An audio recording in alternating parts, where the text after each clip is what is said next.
Hello, everybody. I'm Chandler, And I'm Celeste. and this is True North Terror.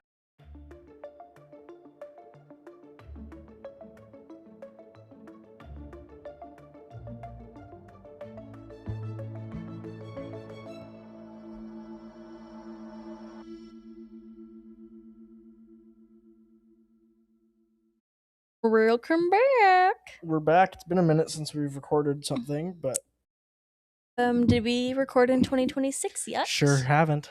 Oh, well, Happy New Year. Happy New Year again. Yeah, did we already say this? We did a pre Happy New Year, Happy New Year. You know what I mean?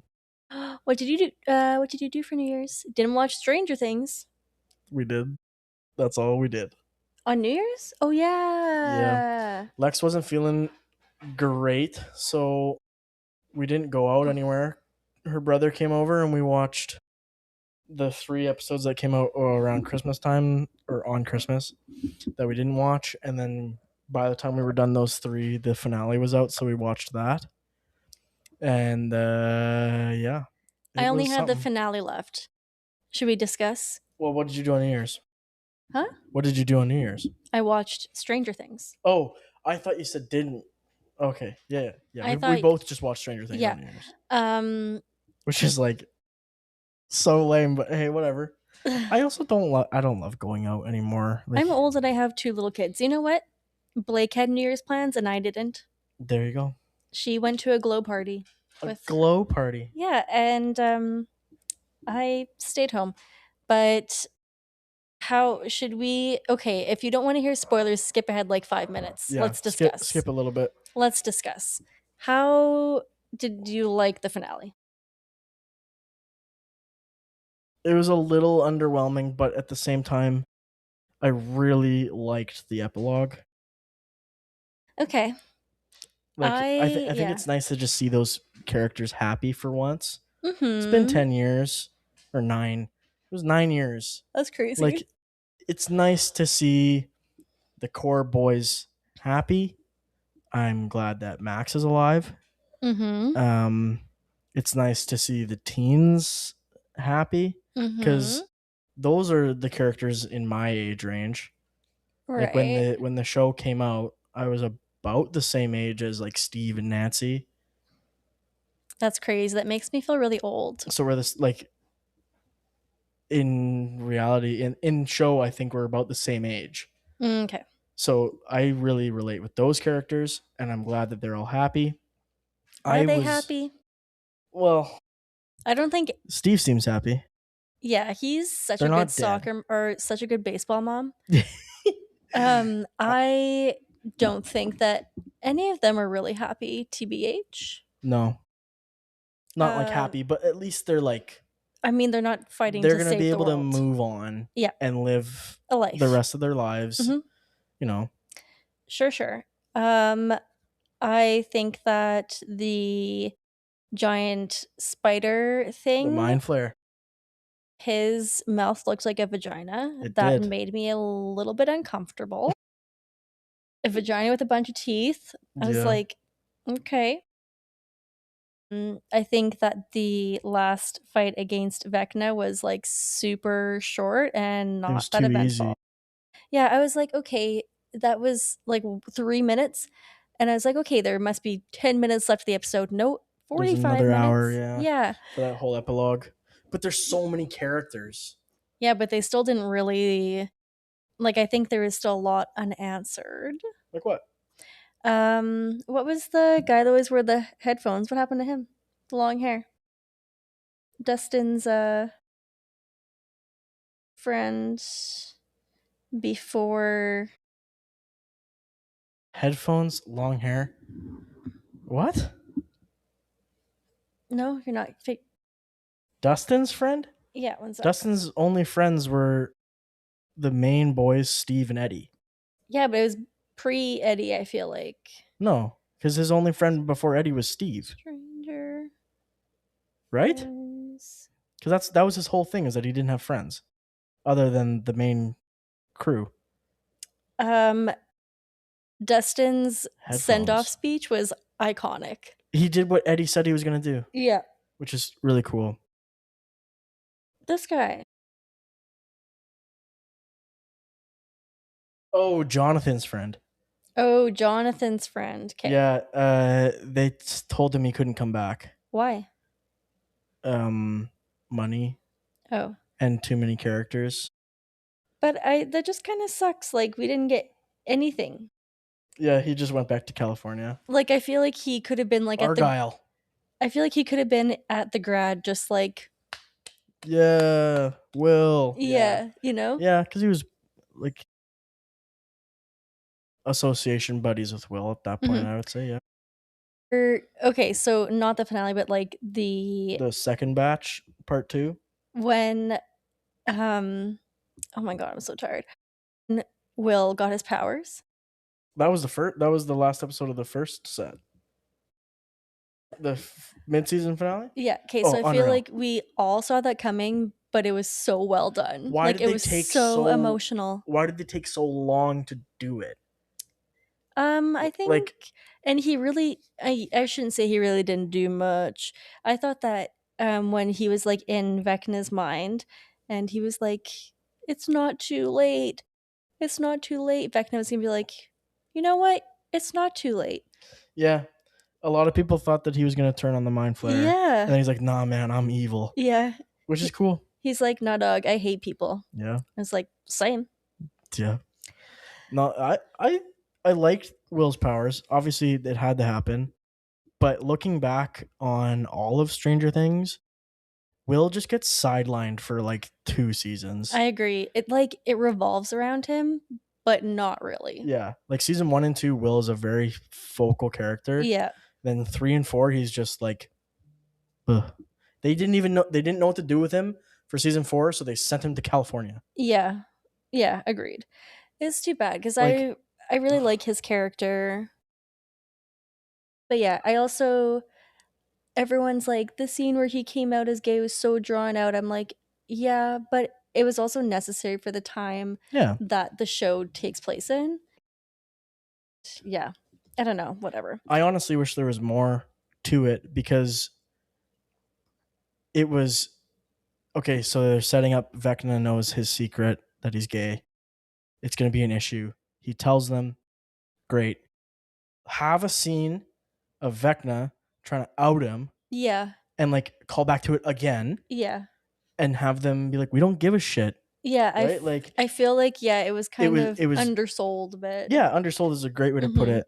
Yeah, because I agree, because like that was his big thing, is like he needed to tell his truth to defeat Vecna.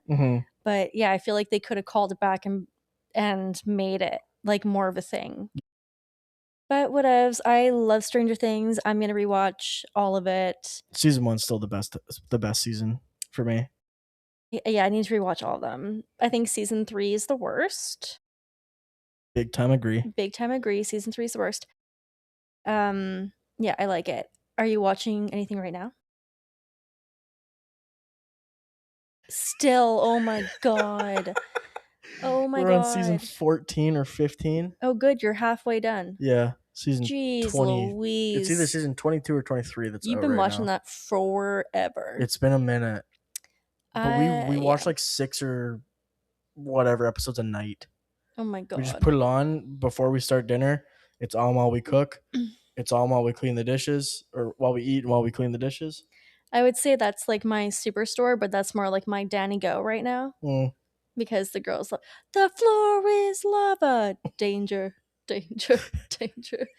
There's one and it's like, he's literally at like a store and he's like, swipe, scan, swipe, scan at the cash register. I'm like, who thought of this? Like, how are you making money off this, That's Danny? awesome. Good for you. Anyways, I guess we'll start talking about this. Oh, okay, wait. Sorry. We need to give a shout out though. Who sent this to you? Oh, Caleb, thank you for sending me this. Is too good at this, not a job, this hobby, that she already had it ready to go. Well, so, I finished it today. Yeah. It was already on your radar. Caleb, thank you for sending it to me, but this one is for you. Yeah. I was going to say, we watched The Long Walk last night. The night before. Is that the one they just keep walking? Yeah. Was it good? Phenomenal. Oh, okay. 10 out of 10. What did you watch it on? Prime, I rented it. It was $6. Okay. I think it might. I need to look back at my notes and the movies I watched that came out in 2025. It might be my favorite movie from 2025. What? And it was all filmed in Manitoba, or like 90% in Manitoba. Oh, okay. I did not know that. Yeah. The first scene is they're on 59. They're driving on 59 to Birds Hill. You can see the bridge to Birds Hill. And then they turn in and they're at the gates where you buy like your seasonal tickets or like your daily ticket. That's kind of cool. It is so good. You need to watch it. Phenomenal. Can't say enough good things about it. The boys acted the hell out of their characters and it's unbelievable. But anyways, we can get into it. Yeah, sir, if you hear weird noises, the cat is unhinged. He's going crazy. Not my cat, Celeste's cat. I think he's playing with one of the kids' guitars right now. Nice. Okay, let's do this. Okay, so we're covering the École Polytechnique Massacre today. It's a pretty rough story. It probably could be 2 parts. It's just going to be a very long single-parter, so buckle up. Even though we're probably like 20 minutes into this already, just yapping away. I haven't seen you for a long time, though. Yeah, no. So, Gamil Rodrik Gabi was born on October 26th, 1964 in Montreal. He was born to parents Monique Le Pen, who was an ambitious nurse, and a father, Rachid Liaz Gabi, who was an Algerian immigrant and businessman. Monique and Rachid met each other at a restaurant and married only a year later. However, their marriage wasn't supported by their families as they had different religious views. Monique was previously actually a nun, so her family was pretty hardcore Catholic. Catherine? Pretty hardcore Catholic. I can't even say Catholic? It. The devil's within me. He won't let you. It's like, jeez, no, Louise. You might not say that. Jeez Louise. Whereas Rashid's family was Muslim, however, he was not practicing religion at the time of their marriage. Rashid quickly made a name for himself as a businessman in Montreal. He could sell literally anything. What's the saying? Could sell water to a fish? Yeah. Is that what you say? Snow to a snowman? That's a good one. It's a good Canadian one. He was always dressed up in designer wear and enjoyed lavish dinners and a privileged lifestyle while he worked for a mutual fund. During his time at the mutual fund, the family moved frequently, even to Puerto Rico. In 1966, the family added another baby, a daughter named Nadia. From the outside, the family had it all, but behind closed doors, Monique and her children were living a nightmare. Rashid was emotionally, physically, and psychologically abusive to all the members of the family. Yikes. He viewed and treated women as objects or property. He frequently beated on Monique, but was also possessive over her. He was described as a womanizer and a pervert. He would rub up inappropriately against women in all types of different settings, even on the bus and at social events. It was well known that he had several other children with other women. In 1969, the family moved back to Montreal into a nice home, but shortly after, the stock market crashed and left the family with very little in the bank because Rashid had invested most of their money into the company he worked for. Dumbass. The stress led Rashid to be even more violent and volatile. He would beat Monique frequently in front of the children for no reason at all. Like, she literally wouldn't say good morning to him and be like, well, time for beating. Unfortunately, his physical abuse was brought upon Gamil as well. On more than one occasion, he was beaten so badly in the face that he was bleeding from his nose and ears. Whoa. Monique would try to comfort Gamil after the beatings, but would also get assaulted for doing so. Rashid had no interest in being a father, just an enforcer. In February of 1970, Monique decided she had to escape with the kids and woke them up in the middle of the night and hid at her sister's. The kids were only 6 and 4. But Rashid knew where to find her, and immediately upon finding her there, started throwing her against a brick wall and beating her. Her brother-in-law tried to intervene, but Rashid turned on him as well. Rashid bullied Monique into returning and promised to do better, but of course, only a few weeks later, the abuse began again. A year later, Monique decided to get away from him for good. She told Rashid she wanted a divorce, and in response, he forced her and the kids out of the house. Monique was granted custody of the kids in 1972, and Rashid had barely paid any child support for the year leading up to this, and when she got custody, he stopped paying completely and disappeared. Gamil was desperate for a male role model and turned to his uncle, who was a former member of the armed forces, where he was on an elite team of special forces. Whoa.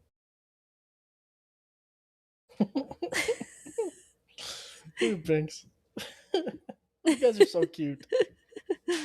He's like, send help. This uncle taught Gamil how to properly handle and shoot a gun and tried to give Gamil the support he needed.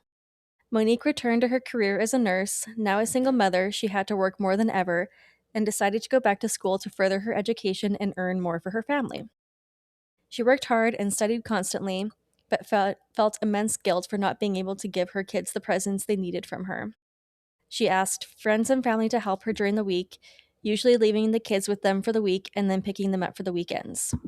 Which is so sad. She's just sad. Like a single mom trying to do her best, has already lived through hell, and she's trying to make a better life for her family, but also feels guilty that she's not spending time with her family. It's like the most relatable thing ever. Mom guilt is so real. In 1975, she noticed that both kids were showing signs of trauma from the abuse and the instability that they were experiencing. She enrolled the kids and herself into a family psychiatric program. So, again, just trying to be a good mom. Yeah. Finally, in 1976, all of Monique's hard work and studying paid off, and she was offered a position as the director of nursing, overseeing over 160 nursing staff. Whoa. Her father helped her purchase a new home for her and the kids in a typical middle-class neighborhood. Life was finally starting to look peaceful and settled. Gamil was 12 and Nadia was 9. The same year, the divorce was finalized after an intense court case. Monique had to testify and detail the abuse that her and her children suffered at the hands to her ex-husband. Witnesses also testified detailing the abusive conditions they endured. Rashid admitted to some of the abuse, saying that he didn't slap them with the intention of hurting them, but he was like, everyone gets slapped around. Come on now. Like, no, sir. A few years later, when Gamil was in grade 7, he finally made his first good friend named Jean. This is en français, so. Jean. Jean. Jean would be his only real friend. He described Gamil as very shy and someone that never asked for help or spoke up. He never expressed any of his feelings. Gamil and Jean would go on bike rides and camping. They would also go pigeon hunting on Jean's property with pellet guns. In high school, Gamil suffered relentless bullying over his Arab name and decided he wanted to change his name to something more local to Montreal, and also wanted to change his last name to his mother's maiden name, Lepine. His mom wouldn't sign off on the name change since he was not yet 18, but he was like, meh, fuck it, I'm just gonna go by Jean Lepine anyways, starting at the age of 15. Oh, he took his buddy's name? Yeah. Nice. He's real original. Yeah. Real original. Around the same time, his mother enrolled him in a Big Brothers program so that he could have some positive male role interactions. Mm-hmm. He was paired up with a guy named Ralph that was in his 40s, which is like, I think I can only say like Ralph. Ralph. We're actually going to Ralph. Whenever I hear Ralph, I just think of Ralph Wiggum. I'm in danger. I literally only think of barfing. Oh. Lisa, will you be my Valentine? Or whatever he says. Oh. Yeah. Lord. Oh, Simpsons are so good. Sorry. Anyways. They spent lots of time together over the next few years. Ralph would help Gamil build electronics. OG Jean ended up starting... That's literally what I wrote. Jean 1.0. OG. Ended up starting a relationship with a girl named Gina around this time as well, and the three of them ended up being an inseparable threesome. At around this time, Nadia, Gamil's younger sister, was starting to rebel and give her mom a lot of trouble. Oh boy. She ended up being put into foster care until her 18th birthday because she was so out of control. Whoa. When Gamil was 17, his big brother, in quotations, Ralph, was suddenly let go from the Big Brother program. Oh. It turned out that there were several allegations against him for sexual abuse and assault against minors. Oh no. Very poor. Yeah, not a good Big Brother program person. It is unknown if Gamil suffered the same fate. Shortly after, Gamil decided to try to enlist in the armed forces. He went to the recruitment center but was denied. Like, not even the armed forces want you, bro. Wow, that's sad. He later said that it was because he was unsuitable due to his antisocial tendencies, but the armed forces were like, that's not what we told you. There's a myriad of reasons, but that was not it. But they wouldn't release why. Really? After he was rejected, his mother decided to move him and Gamil again so that she could be closer to the hospital for work. They packed up and moved about 20 minutes away, which meant he had to change schools, making it very difficult for him to continue his friendships with Jean and Gina. Gina. Gamil decided to pursue engineering after high school. He started in a sciences course but failed, leaving his chances of getting into engineering pretty slim. Instead, he decided to try a vocational program to get into engineering. Shortly after enrolling in the new vocational program, he started to have manic episodes and was getting increasingly nervous. Oh boy. He suffered with very severe acne that embarrassed him and resulted in like a bunch of scars. In January of 1986, he applied to the École Polytechnique Engineering School at the University of Montreal. Mm-hmm. He was admitted on the conditions that he needed to successfully complete 2 more prereq classes before his start date. But instead of pursuing the program, he was like, nah, I'm just going to quit altogether. So he just stopped going to school completely. Come on. It's like 2 classes, bro. 2 classes. Yeah, he's not much of an overachiever, this one. He was now 21 and decided he needed a break from school.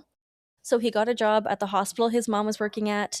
Working in the kitchen, he made enough money to move out into his own apartment. His landlord said he was a great tenant, always paying his rent on time, kept the place clean, and never gave any of the other tenants any trouble, but did say he was a little bit awkward. But back at the hospital, he did not have the same glowing reviews. He was super hyperactive, causing him to spill food and break dishes. His manager decided to move him to the back of house in the kitchen instead of serving food in the cafeteria. But the greasy and humid conditions of the kitchen made his acne flare up. So he went back to serving people, but then he ended up back in the kitchen because people were so grossed out by his like really bad acne that they didn't even want to eat the food he was serving. No. That's embarrassing. Yeah. Hard to feel bad for him, you know? Yeah. While working at the hospital, he made another friend, a girl named Dominique. She said she was kind to him because he was very nervous, shy, and strange, and she basically just felt bad for him. But that friendship didn't last long either because she ended up going to university. In 1988, Gamil quit his job and applied again to get into the the prerequisite classes he needed to start the engineering program. A few months after Christmas, he was accepted into a computer course at the Control Data Institute. He lied about his history and like his experience, but he did get 90% on his admissions test. Oh, wow. Yeah, like he was good at electronics and stuff like that. Right. Like he liked to tinker, so. This course was great for him because there was no classrooms, it was self-paced, and he had literally no interactions with people. Well, there you go. Yeah. Perfect for him. Yeah, and you know what? That is perfect for some people, and they do great. Yeah. Soon after, he moved into a new apartment with someone he knew from high school named Eric. Gamil filled his room with books and videotapes about war. He just became obsessed with war. Interesting. Eric said his room was literally piles of books, floor to ceiling, of just books and videos about war. Eric knew he was a strange guy from his interactions from high school, so he wasn't overly worried. But he did notice that Gamil started making really frequent and inappropriate sexual and sexist comments. Gamil dropped out of his computer course after his lab partner and also girlfriend, Sylvia, friend-zoned him. Because he was basically an asshole. Like, they met at a lab together, and at first things were fine, but then he was being really bossy and shitty to her and saying that she was doing everything wrong and she was stupid.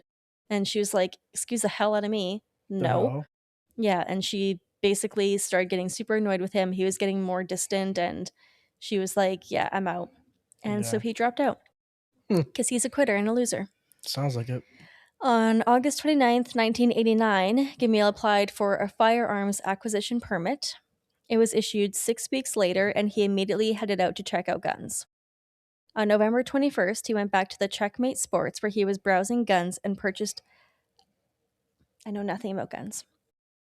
Storm Rouge Mini 14.223 caliber, which is apparently a gun that SWAT teams use. Yeah, Mini 14. I hate guns. This gun is a semi-automatic with a 5-round magazine. Along with the gun, he also grabbed 100 bullets. It's a lot of bullets. Yeah, and 223 is not cheap either, I don't think. The staff were like, "So, what you doing, bud?" He's like, "Oh, just small game." Like, I feel like that would like eviscerate a squirrel, but that's fine. Yeah, what do you... I don't know what kind of squirrels they got in Montreal, but... What do you classify small game? A deer? Yeah, deer counts as small game. Does it? Yeah. Really? Like, big game is like bear and moose. When I think small game, I think squirrel. Yeah, but like... What's that, miniature? Maybe. Micro? Toy. Toy game. Isn't that a dog show grouping? Yeah, it's a toy breed. The toy group. But okay, fine. Let me look it up. Like, yeah, okay. If you're talking about deers, fine. But I was thinking squirrels, and I was like, that's gonna. No, you're right. Animals hunted for sport/food, like rabbit, squirrels, grouse. Okay. What's a deer? A medium? Deer? What's a deer? A deer? Yeah. Medium game? Is deer small game? No. Big game. I told you. You're right. Moose, elk, bear. Small game includes mammals, rabbits, squirrels, and birds, grouse, and duck. You're not shooting fowl with a rifle, but certainly not. Typically. So should have been a red flag, but here we are. Yeah, come on now. The following day, he was seen walking around École Polytechnique, and then again on December 1st. On December 2nd, he brought his mom a birthday present, even though her birthday wasn't until the end of the month. Oof. She didn't notice anything out of the ordinary. She said, like, their exchanges were completely normal. He was his normal self, which is not normal. And that even their goodbye was, like, not abnormal. The next day, Gamil's landlord went to collect payment for rent, but no one answered the door. This was super unusual as he had never made a late payment. On December 4th and 5th, Gamil was again observed walking around the university on the second floor and in the cafeteria. The next day, on December 6th, 1989, he left his apartment at 4 p.m.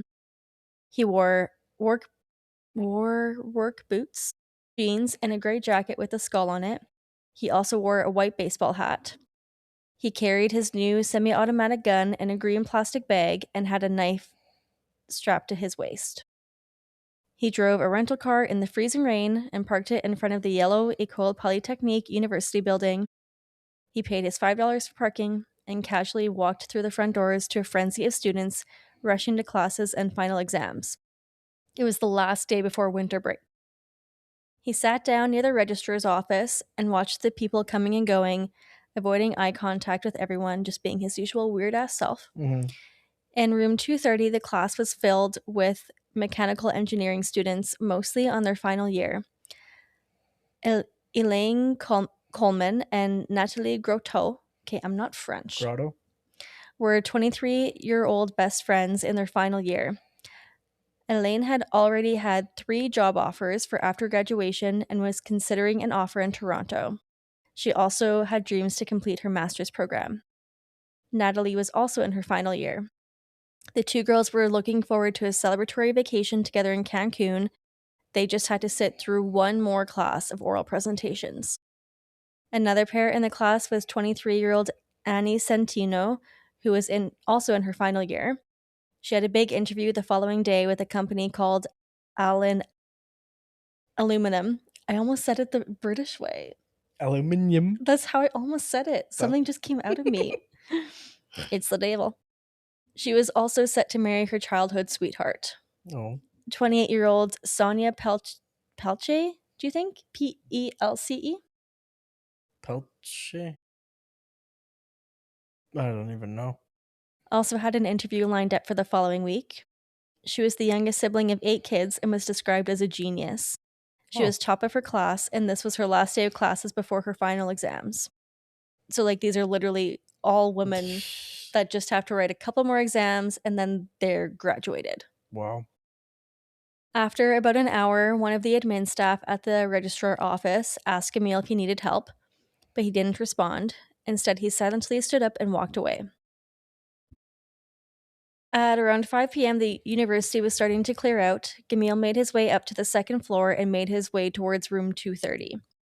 Just before the door to the classroom, he pulled his semi-automatic rifle out of the garbage bag and walked through the doorless classroom. The class had 69 students and 2 professors who were both men. Gamil walked in and demanded for everyone to stop what they were doing, but everyone just laughed it off, thinking it was a final day prank. Like, hee hee hee hee hee, so funny. Jeez. No one noticed the gun he was holding, obviously. Wow. He ordered all the young women in the class to the left of the room and ordered the men to leave. No one moved. He fired 2 shots in the air, showing everyone that this was not a prank. He yelled at the women that they were all feminists and he hated them. The men reluctantly ran out of the room. 9 young women remained. So there's 69 students. 60 were men. Yeah, only 9 women. Wow. They stood in the corner as Gamil asked if they knew why he was there. They all shook their heads like, no. He replied that he was there to fight feminism. Natalie spoke up saying that he didn't really make any sense. They were not feminists. They never spoke out or fought out against women. They were just students studying engineering. He responded by spraying 30 bullets at the woman from left to right. Natalie was shot several times in her leg, and a bullet scraped her forehead. The women all crumpled into a pile. Outside of the room, all the men froze in fear as Gamil calmly left the room and pointed his gun at them. He made his way to a photocopy room and shot 2 more women and 1 man. They all survived. Then he headed towards another classroom and pointed his gun directly at a female student, but luckily, he was out of ammo, and she slammed the door, locking it. He went into a stairwell to try to reload the gun. A student casually walked by in the stairwell and heard Gamil say, "Oh shit, I'm out of bullets." But the student didn't think anything of it at the time, not knowing what was going on, which would be so haunting. Yeah, holy when you're fuck. leaving, like, to think, oh my god, he didn't even, like, his gun wasn't working, I could have done something about this. Yeah. That would be terrible.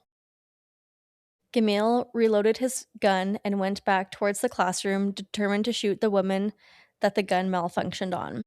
He found the door locked and fired 3 shots into it, but gave up when it wouldn't open. He started to walk towards the main foyer, where he shot at another female student waiting on the elevator, making her fall down the stairs. She managed to escape through the staircase. Which is like, sir, you suck. Yeah. You suck at the shooting. Good thing you suck. Yeah, like, thank God you suck, but you suck. Cross-eyed idiot. While Gamil continued his massacre, male students ran towards room 230 to help their female classmates. When they arrived, they were horrified to find all the women in a pile covered in blood. 6 of them were dead. Jesus. The brave girl Natalie that stood out or spoke out against Gamil, her best friend Elaine was killed at only 23 years old, as well as 23-year-old Annie and 28-year-old Sonia. He'd also murdered 22-year-old Barbara Dineo, who was also a final year student and teacher's assistant, and 22-year-old Anne-Marie LeMay, who was remembered as a helpful and friendly student. She was a singer in a rock band and on the fundraising committee for an overseas class trip. There were 3 survivors, but they were seriously injured. Heidi Rathjen, who was Anne-Marie's best friend, Natalie, and 1 other woman were still alive but badly injured with several wounds. Ambulances started to arrive as the students fled from the building, reporting the massacre to police, but paramedics were told not to enter the building until it was cleared. Nothing of this scale had happened in Canada before, and there was no procedure. The police weren't sure if or when to enter. They were like, what is going on? Yeah. Meanwhile, Gamil moved towards a counter and found someone hiding. He shot at them twice but missed. Then he went to the student lounge. He found 25-year-old employee Maurice Langer trying to barricade the door in an office. Her and Gamil struggled with the door, but Gamil noticed a window into the office and shot at her twice, killing her instantly. Oh, jeez. She was a newlywed, and her husband Jeff was literally waiting outside to pick her up for winter break. And just arrived to like a huge crowd and people screaming, running out of the building that there is a shooter. Next, Gamil made his way for the busy cafeteria full of students celebrating and drinking free wine to celebrate the end of another term. Several students had already ran into the room to warn the others, but again, they assumed it was a final day prank and just kept partying. 31-year-old Barbara Klesnik-Wadzik, she's from Poland, so I don't know. That's a long one. Was a nursing student who had just moved to Canada from Poland with her husband. He said they chose Canada because it was the safest place in the world. Barbara and her husband were at the university to tour the campus and decided to check out the cafeteria for dinner before heading home. They were standing in line for food when Gamil entered the room and immediately aimed the gun at Barbara, killing her instantly, as her husband stood next to her as she fell to the floor. Like, they were just there touring the university, grab some dinner, and his wife is just murdered right in front of him. And they moved here from Poland because it was so safe. Like, it's awful. The room turned into complete chaos as students ran for exits and hid under tables. He shot again, hitting a student that was running towards a storage room. Genevieve Bergerot was working on a computer project in the cafeteria. She was 21 years old. She was in her second year of civil engineering and was a talented clarinetist in a professional choir. Her sister said that she was the definition of sunshine. Wow. She was with her best friend, Anne-Marie Edward, who was also 21. She was studying chemical engineering and was an avid outdoor sports girl who loved skiing. The two girls ran towards the small kitchen, but other students ahead of them slammed the door shut just before they got there. Oh, shit. They ran to a storage area, but Gamil had already seen them. He nonchalantly walked over to the room as they held each other and shot them, killing them both instantly as they held each other tightly. He then found a man and a woman hiding under a table together and ordered them to leave, not shooting them. He continued to walk around the cafeteria looking for his next victim and then moved to the third floor. There was a group of students in the hallway. He shot at them, injuring 2 males and 1 woman. He made his way to room 311 and looked through the glass window to find 26 students and 2 professors. 3 students were in the middle of giving a final presentation. One of the students was 23-year-old Maurice Leclerc, who was coincidentally the cousin of Dominique, Gamil's only friend, from the hospital kitchen job. Wow. Maurice was oldest of 4 sisters and was in her 4th year of engineering. She was top of her class and only had 1 year left before graduating. As Gamil observed the class, injured students started pouring out of the building and loading into ambulances. Lieutenant Pierre Leclerc, director of communications for the city police, arrived on the scene. He coincidentally was the father of Maurice Leclerc, who was currently being watched by Gamil. He tried to stay calm, rationalizing that the chances of his daughter being targeted were low. There was hundreds of students. Like, what are the chances that his daughter would be targeted? Gamil entered Maurice's classroom and yelled at everyone to get out. The students again weren't sure what was going on and just sat there. This pissed Gamil off. He aimed his gun at Maurice and shot her in the stomach, and she immediately fell to the floor. He continued to fire at the students sitting in the front row as other students panicked, running away and diving for safety behind desks. 21-year-old Michelle Richard and 29-year-old Maud Avneranak ran for the door, but Gamil opened fire at them, killing them instantly.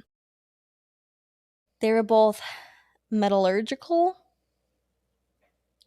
engineering students. It's metallurgical. Oh, okay. I don't know what that means, but I understand that. Me neither. Engineering students who were presenting their final paper. Maud already achieved her degree in environmental design, but wanted to also pursue engineering and hopefully use her degrees together to help the environment. Huh. She had 2 sisters and was living with her boyfriend. She was an energetic young woman with big goals. Michelle, who was known by Mimi, was in her 2nd year. She was a big sister raised by a single mother and was just about to get married. Gamil continued to walk around the classroom, shooting at students who were hiding under desks, injuring 4 more students. One of the students hiding was 20-year-old Annie Zergotti, who was in her 1st year. She was there on a full ride scholarship and loved to tinker with cars. She died of her injuries. As Gamil walked around looking for more victims, he heard a faint cry. Maurice was writhing in pain as she held her bleeding stomach. Gamil calmly walked up to her and removed the knife he was keeping on his waistband and stabbed her 3 times in the heart. He placed the knife on the professor's desk with his remaining ammunition and hat. He wrapped his jacket around the barrel of his gun and shot himself in the forehead. The horrific massacre was finally over. 14 women were killed, 10 were injured, and 4 men were injured. 20 minutes later, police entered the building. Lieutenant Pierre Leclerc moved through the building looking for his daughter when he came upon room 311 and found her lying on the ground in a pool of blood. Officers cleared the building, finding people screaming, covered in blood. The Montreal Gazette was on scene. One of their photographers, Alan McGuinness, convinced some students to help him onto a windowsill of the cafeteria. He took the now infamous photo of a woman lifeless, slumped over in a chair, as a police officer took down a holiday decoration behind her. Jesus. The woman dead in the chair was Barbara, the woman who was killed in front of her husband that recently came from Poland. 10 years later, he still said that every time he saw the photo, he suffered for days, unable to function from severe depression. Which just, it's like so, I don't know what the, like, word is, contradictory maybe, that it's just like a celebratory day, there's Christmas decorations everywhere, and just this, like, horrific scene is unfolding. Yeah. All 14 murdered women were brought into a makeshift morgue classroom to be identified. Anne's mother, Susan, identified her. She kissed her on the forehead as she said goodbye, telling an officer they were going to have to do something about this, the guns in particular. The coroner responsible for receiving the bodies at the morgue was so traumatized that he quit that same day and never returned. Gamil's mother, Monique, was sitting eating dinner and watching TV when she saw the horrific news, not knowing that her son was the person behind the massacre. The next day, she was picked up by officers and asked to identify him. She was traumatized and fled to her church pastor's home afterwards after being harassed nonstop at her home by reporters. The night following the massacre, a vigil was held and attended by hundreds of women as they protested in anger and sorrow.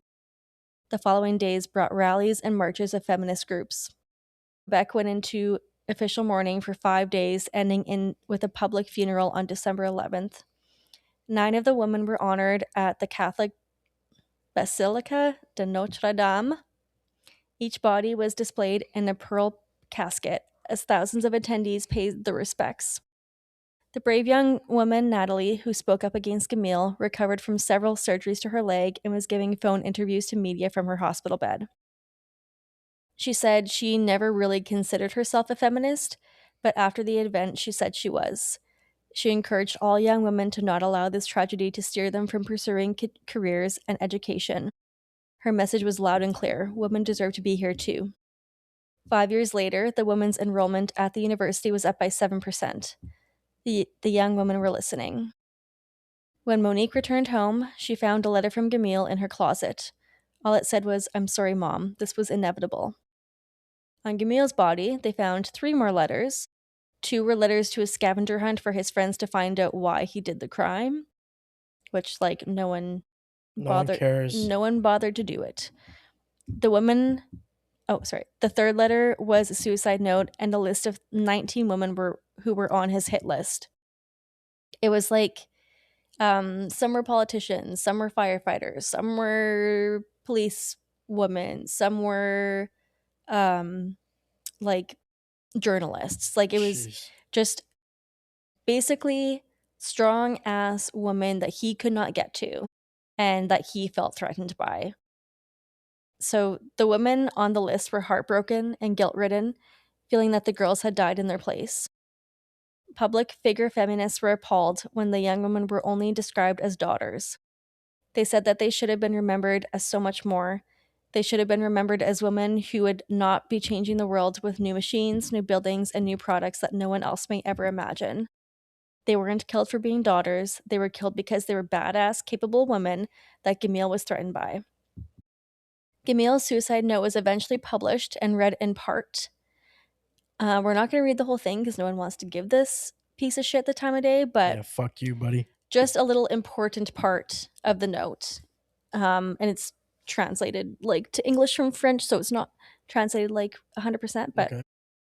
Says, would you note that if I commit suicide today, December 6th, 1989, it is not for economic reasons, for I have waited until I exhausted all my financial means, even refusing jobs, but for political reasons. Because I have decided to send the feminists who have always ruined my life to their maker.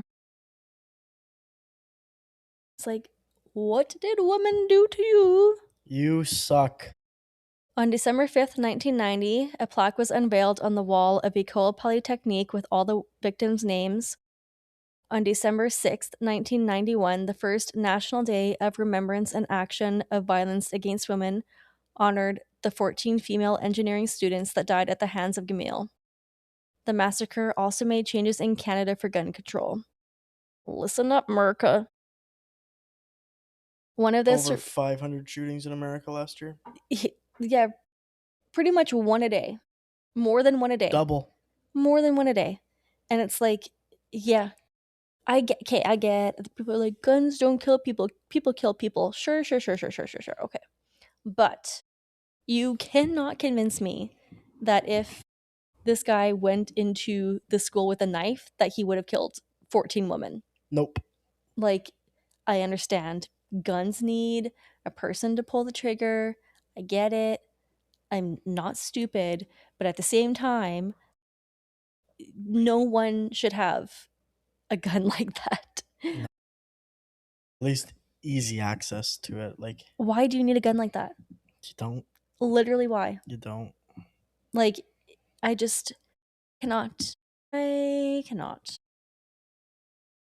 One of the survivors, Heidi, co-founded the Coalition for Gun Control with Anne's parents, Suzanne and Jim. The coalition was a big reason for the passage of the Federal Firearms Act in 1995. This law regulated that firearm possession, including a long gun registry. 7 years after the massacre, Gamil's sister Nadia died of a drug overdose after years of depression and guilt. Monique had to make the difficult decision to unplug her daughter's life support, and she was buried next to her brother. So this poor mom lost both of her children basically to their own hand. The criticism of lack of police action also sparked change. An emergency response and tactical protocol was put into place. This basically said that police should immediately swarm similar situations and be human shields for the civilians in danger. This tragedy also led to psychologists being brought in to help police officers cope for the first time. And this became, like, now psychologists are a regular thing in police work. This tragedy also, I already said that, in 1999, 10 years after the tragedy, another memorial was unveiled near the university. 14 metal blocks to create a pathway, each linked together by bands of black granite. Each of the women's engraved. 25 years later, after the massacre, another monument was installed. 14 bright lights on the summit of Mount Royal Park, a park in the middle of Montreal. On the anniversary of the attacks, the lights were turned on at the same time the attacks started, beaming into the sky. And I didn't want to give this part too much time of day because I don't give a fuck about Gamil. But people were like trying to say that he was that his actions were not political. You're an idiot. That he literally said, my actions are political. I hate feminists. And people were like, no, it was because, well, they were like trying to defend him by saying that it was like changing times and he was suffering from changing times and all these things. But I literally can't see how anyone could say that his actions weren't political when he literally said, this is economic, this is political. I hate women. Women are the worst. They don't deserve to be here. They take my jobs. You're an idiot if you think otherwise. Yeah, like I didn't want to get too much into it. I just think like this was a big turning point for feminism in Canada and women using their voices, which is amazing. Yeah, so whatever you thought you were doing, you fucking idiot. Exactly. You did the opposite. Like, you're more dumb as fuck. You're rotting in the ground. Rest in distress. Fuck you. Yeah. Like, yes, poor child Gamil was beat by his dad, but does not give you the right. You cannot. And like, why did that make you hate women? Your Also, mom was such a hard working woman that tried her very best to make a good life for you and your sister. Like, it wasn't always the best circumstances. Yeah. But she tried so hard to show you what woman could do. Yeah. Like, she was such a good example of what women can do, leaving a bad relationship and studying and making a great career for herself and supporting her family by herself. Yeah. Like, you should have respect for women after seeing that. Yeah. But clearly not. Clearly not. Oh, wow. That is just... But yay, Canada, for actually doing something about guns after a single incident. Yeah. US, listen up. You guys are the worst. They never will. It'll never change. No, they need to protect their amendment rights or whatever it is. Well, and they're not using it right now. No, there is that. What's a tyrannical government if not what it is, without getting too much into it? Literal fucking Second Amendment. They have the right to arm themselves against a tyrannical government. Is this not a tyrannical fucking government? Mm-hmm. Arm yourself. Make a fucking difference. But they don't, because the fucking crazies that want it are on that side. Tyrannical side. Yeah, exactly. I don't want to get into it too much. No, it is because I can talk about it for a fucking hour and I will get so revved up.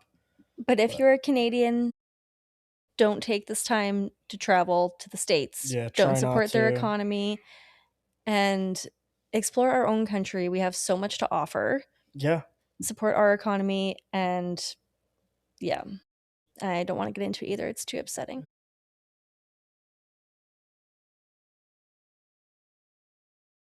Anyways, this is your part. Stay spooky, True Northers. Terror is closer than you think. Go women! Yay. Oh, jeez.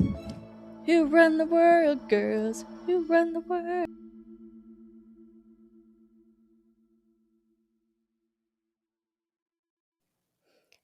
Thank you for joining us for another episode of True North Terror. If you like our podcast, please help us grow by leaving a rating and review. If you have a story you want us to hear, or your own personal story you want to hear on the pod as a listener story, email us at truenorthterrorpod@gmail.com. Join us next week for another episode of True North Terror.